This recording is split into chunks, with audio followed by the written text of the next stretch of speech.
Happy Monday and welcome back to the Locked On Red Sox podcast. Thank you so much for making Locked On Red Sox your first listen every single day. Today's episode is brought to you by BetOnline. BetOnline has you covered this season with more props, odds, and lines than ever before. BetOnline, where the game starts. I am your host, Massachusetts Pirates team insider Jake Ignaszewski, and I'm here with my co-host, NESN writer Lauren Campbell. And Lauren, the deadline is one day away. We are currently on the deadline of February 28th. So we'll see what happens with these CBA negotiations. But in this episode, Lauren and I are going to break down the minor league signings that the Red Sox have done so far this offseason, as well as give our AL East rankings in terms of each team's starting rotation. So let's get into this episode.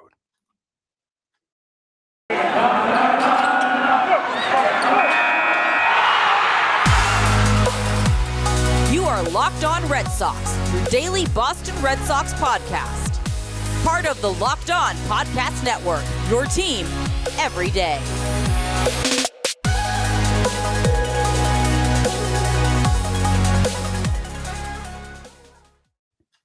So as I mentioned in the intro, we are currently on the deadline for the CBA negotiations in terms of if the MLB season will be canceled at all. And so, Lauren, we could potentially, after today, be looking at another shortened MLB season.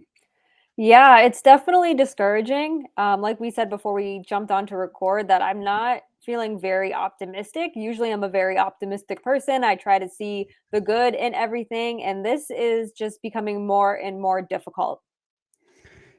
I completely agree. It's a little bit frustrating as a fan, hoping and praying that they can get something done at the final hour. But Lauren and I will have a CBA update episode in the next few days after we sort of figure out what's going to happen after this deadline, because it's the big question. Are they going to continue to do these meetings 5 days a week like they've done this past week, or how is it really going to go? How is it really going to happen? So, but we'll wait to give our thoughts on that, because you and I have a lot of thoughts on a little bit of anger built up, quite honestly, Yeah. of what's been going on so far with these negotiations. But let's start looking at the minor league signings that the Red Sox have made, and it's nice that teams still have the ability to have these signings, because we wouldn't really have too much to talk about if they didn't, or at least things to get excited about.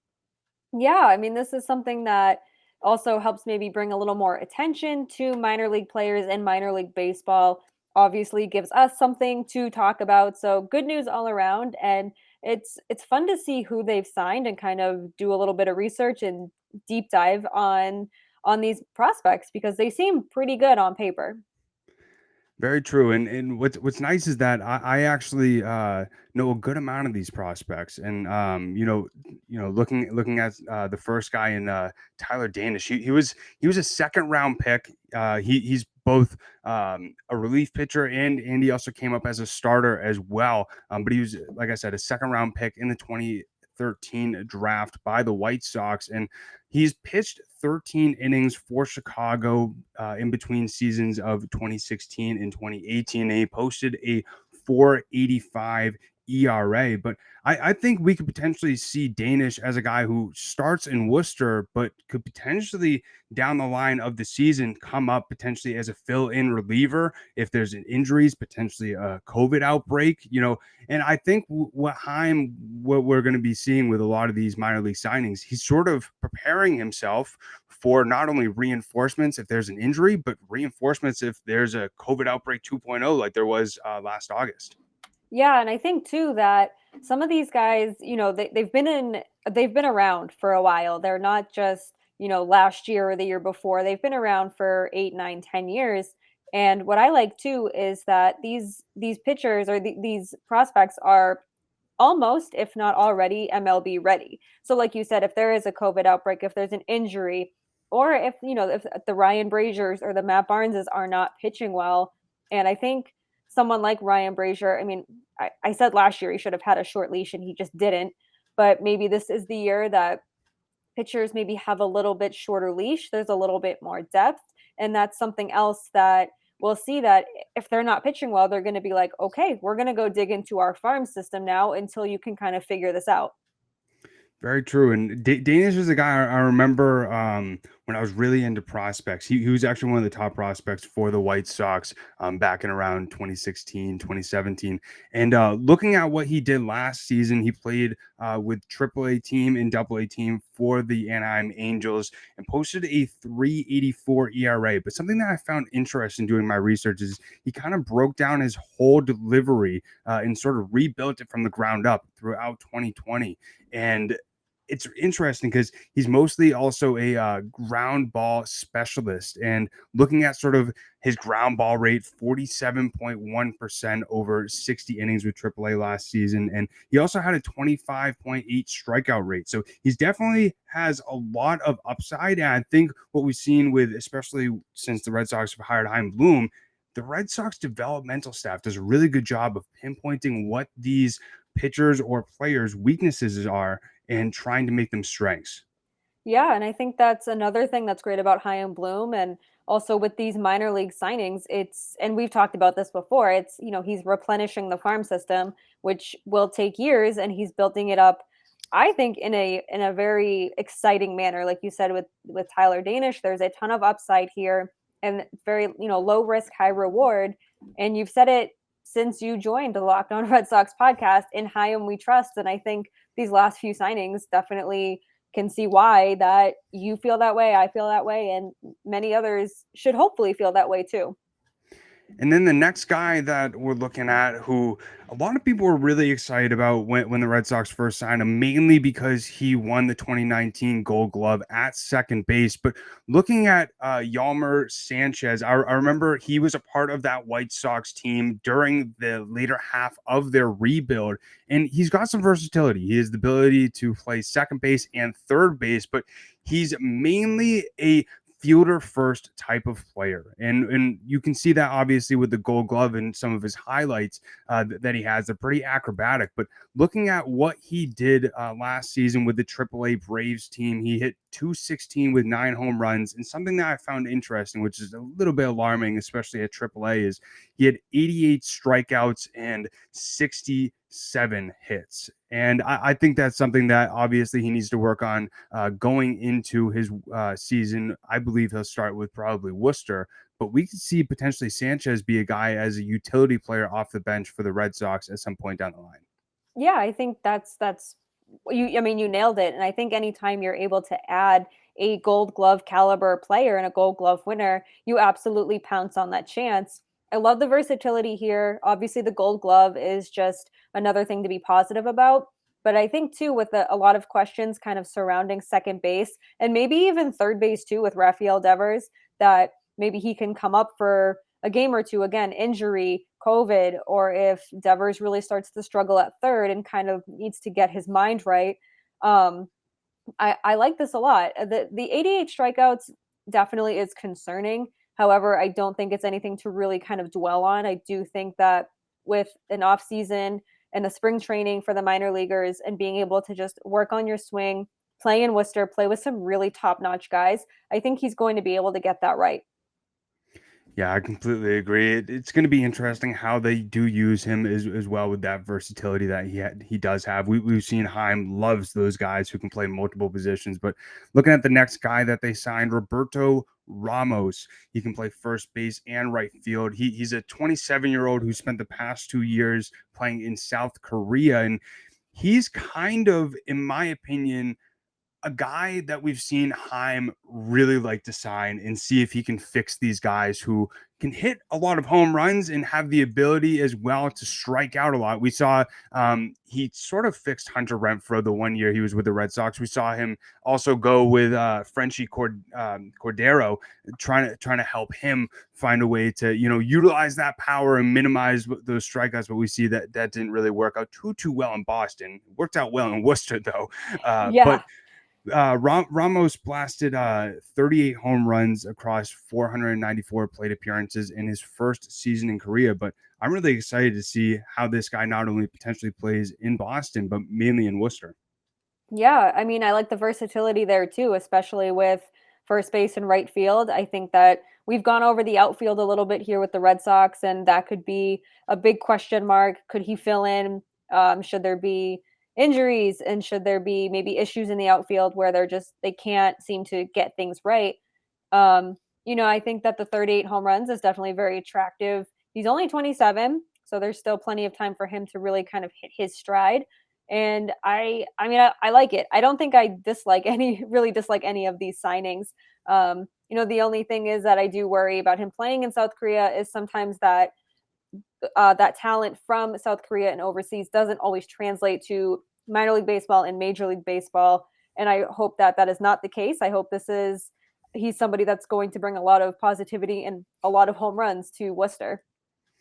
Me as well. And as I mentioned, he does have the weakness of striking out a lot. He struck out 27.5% of his plate appearances last year. But he did also, this is something that we don't see a lot of guys who strike out a lot. He did have the ability to draw a lot of good walks with a 11.1% walk percentage. But he is also a left-handed hitter, which I found interesting. Obviously, he doesn't have, with him being a right-handed hitter, obviously he'd be able to hit over the monster, but with the short porch in right field, I think he could that could really help out with his swing and everything like that. But also looking at the next guy as well, Radani Baldwin, he can play catcher, third base, left field. You're starting to hear the theme a little bit. A lot of versatility with some of these signings, but he actually played with Portland last season, hitting 242 with 4 home runs, 18 RBIs over 45 games. I see this more as just a signing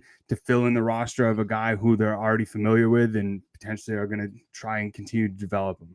Yeah, and I think, the versatility. I think I've said this for every person so far. I think it's an interesting point because I feel like the more versatile you are, the more attractive you are to a team, the more you can provide to a team and bring to a team. And playing catcher, third base, and left field, that you're covered. You can do the infield, you can do the outfield, and you can catch. So, like you said, it's probably just a signing familiar with the organization. 4 home runs, 242, 18 RBI in 45 games last year. So not numbers that pop out at you by any means, but he's certainly not some bottom of the barrel guy. And the next guy that the Red Sox signed is relief pitcher Taylor Cole. And I see this more as a rebound candidate. Taylor Cole has not played since 2019, but he did post a 2.08 ERA over 8 2/3 innings in the Dominican Winter League. But last time he played, like I said, 2019 with the Angels. So it's going to be interesting sort of how he's able to rebound, how the Red Sox are going to be able to utilize him either in the bullpen or, potentially in other situations. Yeah, and I think that my biggest concern here is that shoulder issues, shoulder surgery, and it's always a concern when it's your arm, especially with a pitcher. Hopefully he can rebound fine. I think this is just another low risk, high reward kind of signing. And I hopefully he can rebound. I'm excited to kind of follow him because we all love a comeback story, but certainly having shoulder problems hinder you throughout the last few years definitely is concerning. Very true. I think what's nice that we obviously heard what Katie Cross said during our last episode was the developmental staff does a really good job of looking at some of those limitations that they might have from injuries and trying to help those guys be able to overcome them and get them better through that recovery process. And looking at what Cole did during his major league time, he played with the Blue Jays and the Angels from 2017 to 2019, posted a 4.97 ERA over 88 2/3 career innings. But he does do a really good job of getting swings and misses with a 23.9 strikeout rate. And he's also a ground ball specialist, kind of like Danish is. And we've seen Heim really like those ground ball types of pitchers. He had a 49.4% grounder rate. So I think, like you said, it's going to be really interesting to see how he rebounds. And I think with all these guys, it's just kind of like I said at the start of the segment, they could potentially fill in during an injury or a COVID outbreak. Yep, definitely. I think that this is giving the Red Sox a lot of depth, and not just at pitcher, not just at catcher, but they're giving them a lot of depth at a lot of positions that they may need that sooner rather than later, especially if it's a shortened season. Who knows how these guys are going to react to a shortened season, shortened spring training. I always, in hockey, it's like you're always one injury away from testing that depth, and the Red Sox they could be the same thing. They need the depth, and I love that they've certainly got plenty of it this offseason in their minor league signings. Very true. And looking at the last two, Johann Mises, he's an outfielder. He played with the Sea Dogs and the Woo Sox during 2021, hit 233 with 19 home runs. Another guy who strikes out a lot. He had 83 strikeouts with 66 hits. So we'll probably see the Red Sox try and help him eliminate that weakness. And then also Schneider, I think that's how you say his name. He can play outfield, second base, and first base. And he actually played with the Twins last season, playing 51 games, hitting 245 with 2 home runs, striking out 40 times and 30 hits. I just looking at each of these stat lines, I felt that it was necessary with the limited games that they did play. I always find those two stats to be interesting to see how these different players can acclimate to the major league roster. Yeah, and I think this coming season too will be good test for the both of them. And I know that it's minor league baseball is different than major league baseball, but I think if we can see some legitimate talent from these guys and we can get them their reps in minor league baseball, sometimes that's all you need is just to get yourself into a routine, make yourself better, work on your swing, find out why you're striking out so much, and just kind of perfect that, and then just dominate so much in the minor leagues that you are going to give the Red Sox a hard time not calling you up. Right. And what's nice about the minor league season compared to the major league season is that they start on time. And Yeah, so if there must is be nice. if there is a cancellation of MLB games or the lockout is still going on, we're going to see games in Worcester. We're going to see games in Portland. And so it's nice that these guys don't get hindered from, the negotiations still going on. But I wanted to give some fan reactions. I put a tweet out we'll put a tweet out today on Locked On Red Sox. If you have not followed us over there, by the way, it's LO_Red Sox. And TM98 Sox said Yalmer was a fantastic no-risk signing, Gold Glove defender at second base. If he can hit 230, might be worth as a bench guy. And he also said Johann is super fun to watch in Worcester. Then looking at Jeff Wax, he said, I thought this was hilarious when I first saw this come in. Danish is key because his signing reflects Bloom's obedience to John Henry, who said to Bloom, "Heim, get me a Danish." And little interesting joke there. But Sanchez and Baldwin are banked because they also have cool first names. Completely agree. And then Jason Nuth, I think that's how you say his name. Getting a Gold Glove second base and Yalmer Sanchez on a minor league deal could and should start games at Fenway and is the start of a championship season roster. Let's cross our fingers, my man. Yes. Exactly. And then Big Sox guy said, I'm stoked about Yalmer. Anytime you can add a Gold Glove defender, it's exciting, and let alone a team-friendly contract. And couldn't agree more. Love it. I think that got some good reactions here. Big Sox guy, I'm 100% with you. I love that. I mean, the Gold Glove just sticks out the most. And I also absolutely love the optimism from our man Jason that this is the start of a championship season roster. Because I don't know about you, but I am deprived of a championship here in Boston. I know we're spoiled, but I am ready for the Red Sox to have a championship roster. Yeah, I can't wait until the duck boats coming down again. But we really appreciate everybody making Locked On Red Sox their first listen every single day. Now go and check out Locked On MLB Prospects. Host Lindsey Crosby is a prospect encyclopedia, and he's going deep on the MLB stars of tomorrow. It's free and available wherever you get your podcasts. And I also want to take a second to talk to you about BetOnline.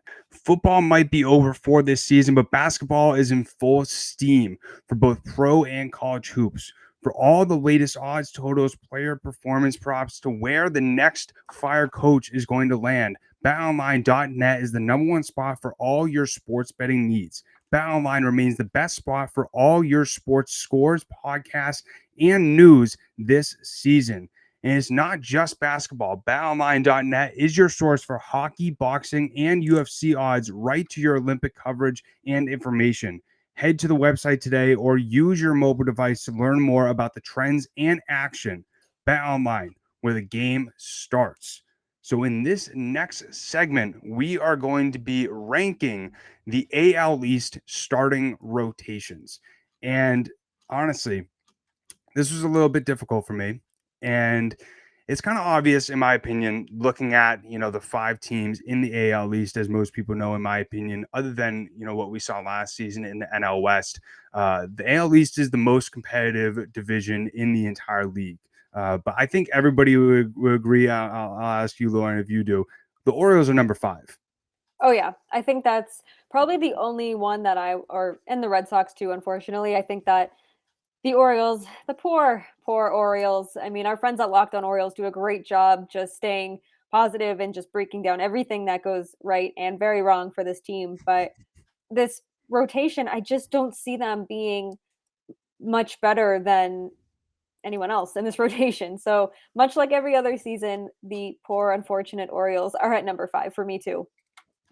Yeah, it's going to be interesting sort of how they go about everything. I think they are going to bring up Grayson Rodriguez, their one of their top prospects. I think he'll probably get some time, maybe DL Hall as well. But yeah, I like you said, the only guy who really has any sort of star power on that team in that rotation is Johann Mises. And Yeah. they also got Jordan Lyles this past offseason. And I like you said, I don't really see too much optimism in terms of this rotation. And it's unfortunate as well, looking at the Sox rotation, sort of what they've done this offseason. I had to put them at 4.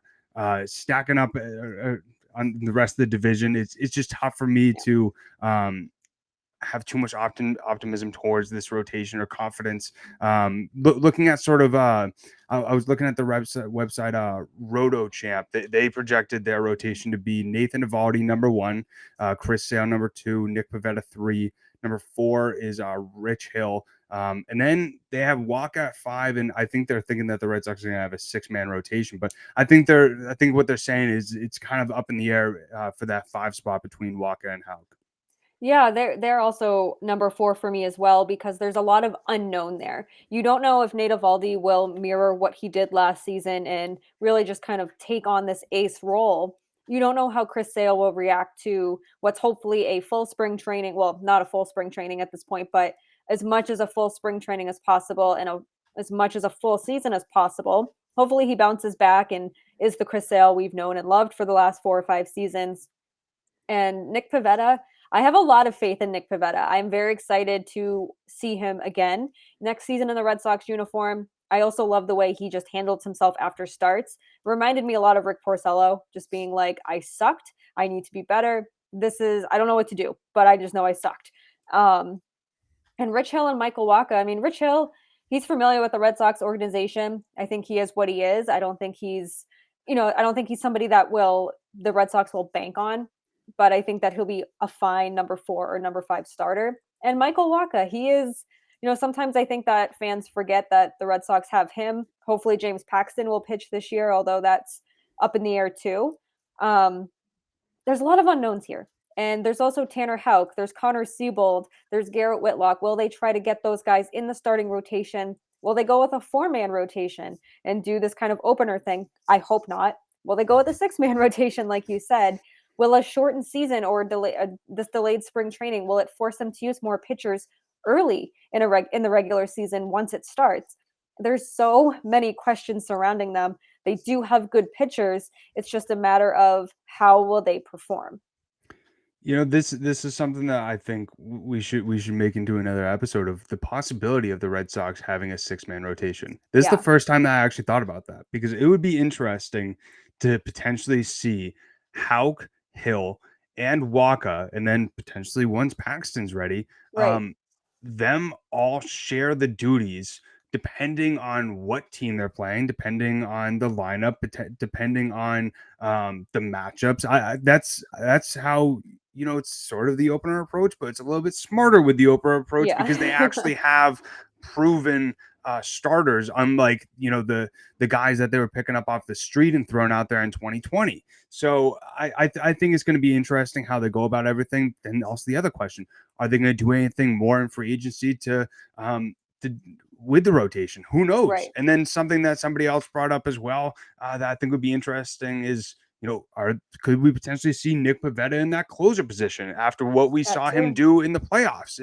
There's just so many unknowns, so many question marks. Please figure out a way to end this CBA so we can get these answers.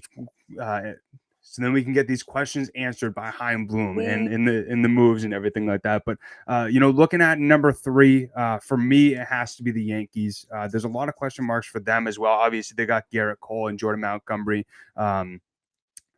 in those first 2 spots. But Luis Severino is coming back from an injury. We saw him pitch a tiny bit at the end of the season, and then just sort of the rest of the rotation is a little bit up in the air with Domingo Germán as well as Nestor Cortez, sort of up in the air where they're going to be. Also would be interested to see if they call up Devi Garcia, one of their top prospects, to give him some time in the rotation.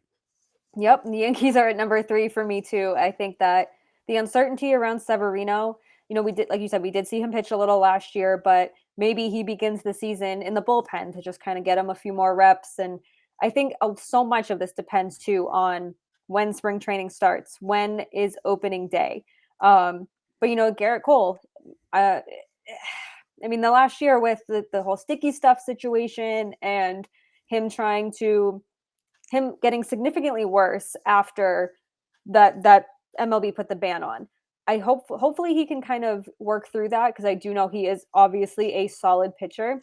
I think that there's reason to be optimistic. However, I just think that with the Rays and Blue Jays, that there's nowhere to put them except number 3. Yeah, I completely agree. You actually just reminded me, the 26th, February 26th is, I don't know if this is a national holiday or what it is, but on one of my calendars, it says that it's Pete's Sake Day. And obviously the first thing that I think of is Garrett Cole. And oh my God, it's tough for me because I respect Garrett Cole a lot as a pitcher, but not as a Yankee. And it's tough for me to not call him Kermit just because the way his voice sounds, even though that's so mean.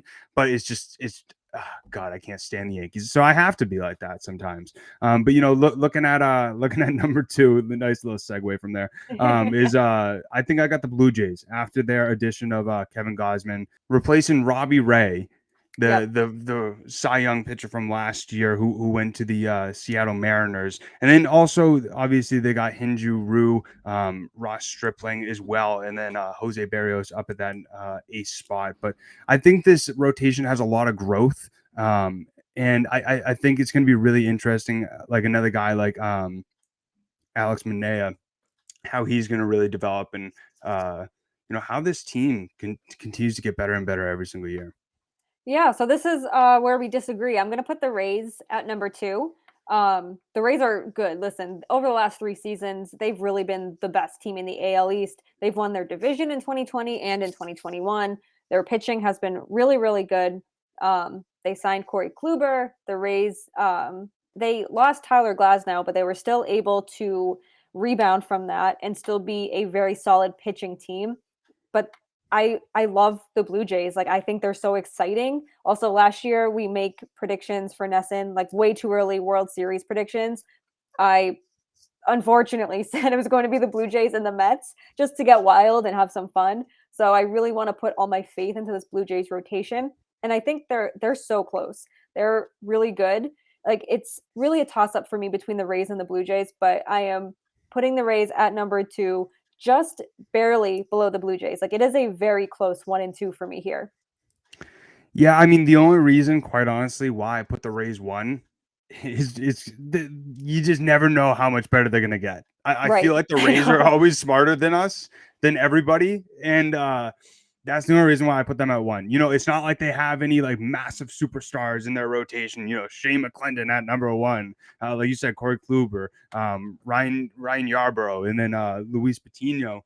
But I don't know. I just always see them finding a way to surprise people and get better and better every single season. And it's sort of been like that for like the last 10 years or so. They always find a way to have this insanely good rotation.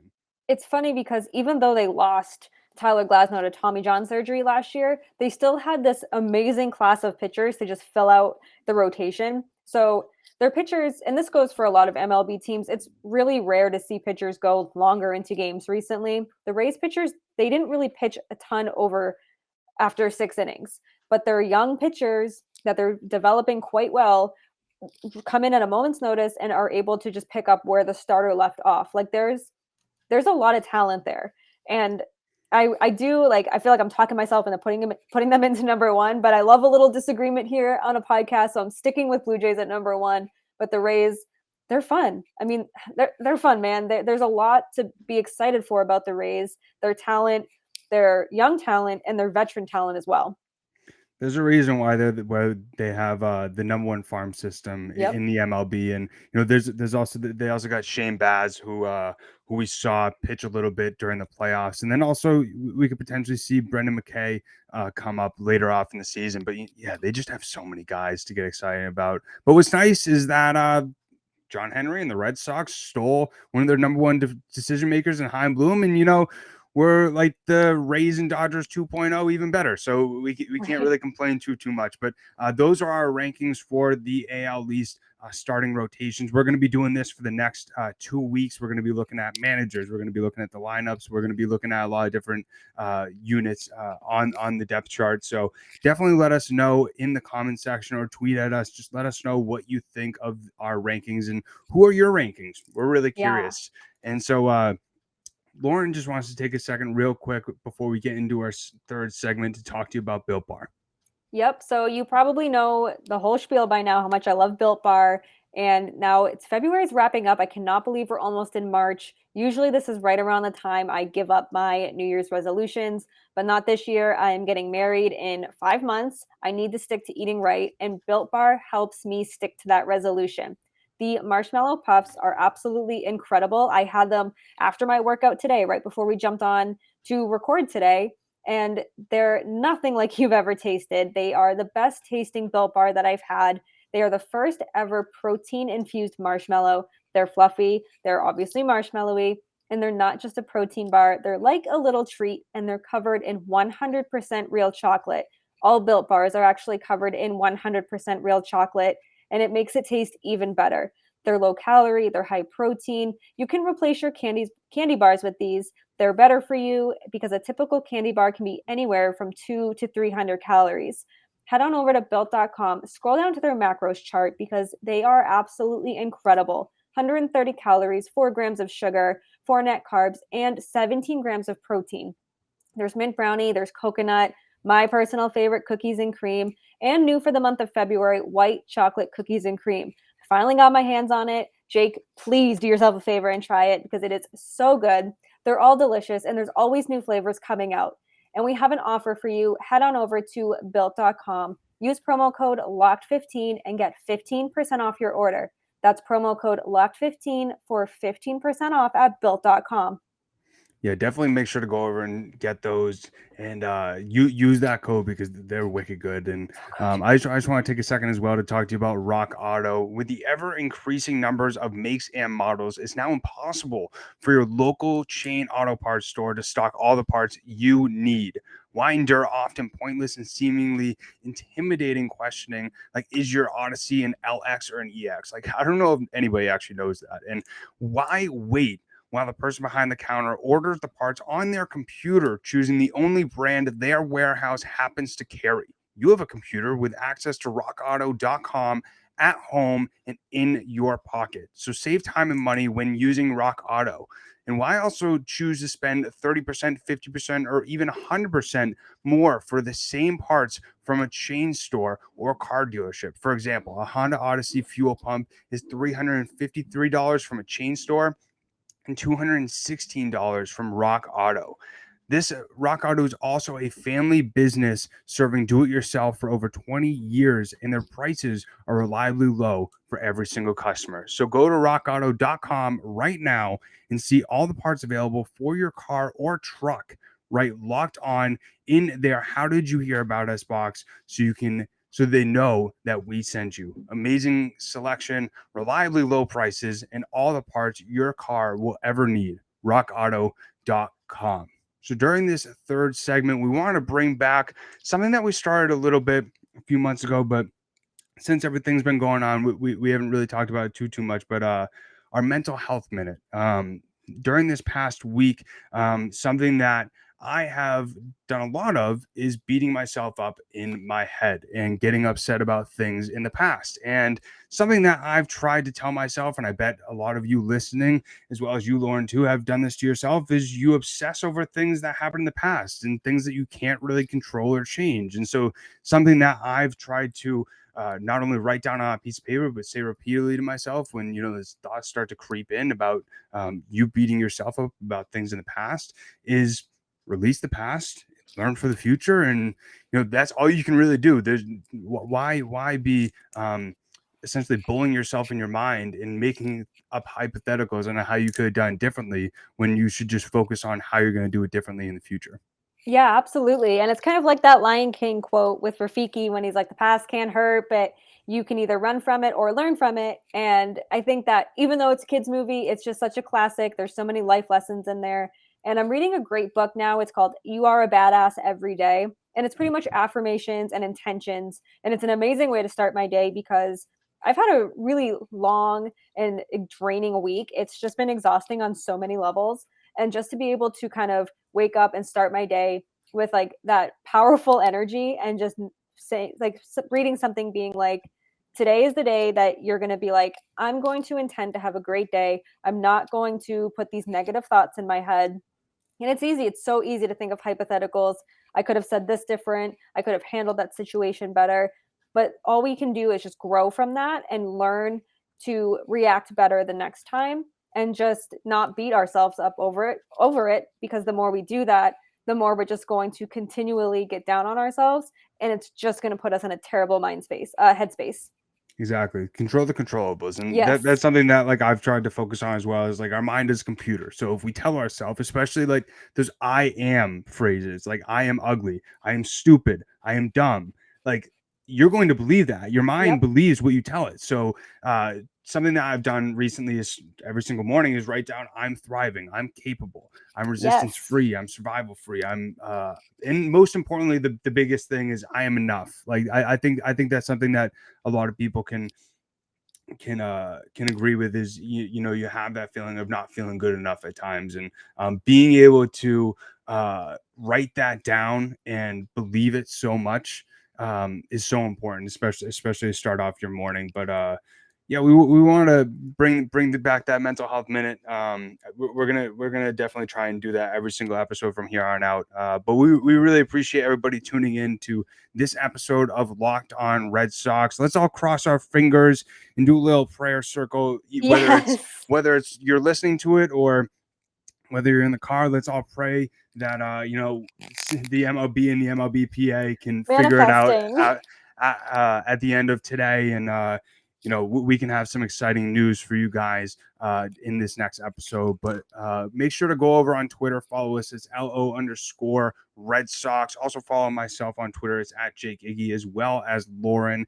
It's la 3 laws, Lauren with 4 R's. And we thank you guys so much for making Locked On Red Sox your first listen every single day. Now make your second listen Locked On Bets, your daily one-stop shop for all your gambling needs. Locked On Bets, hosted by your boy Q, with expert analysis and insight from Lee Sterling.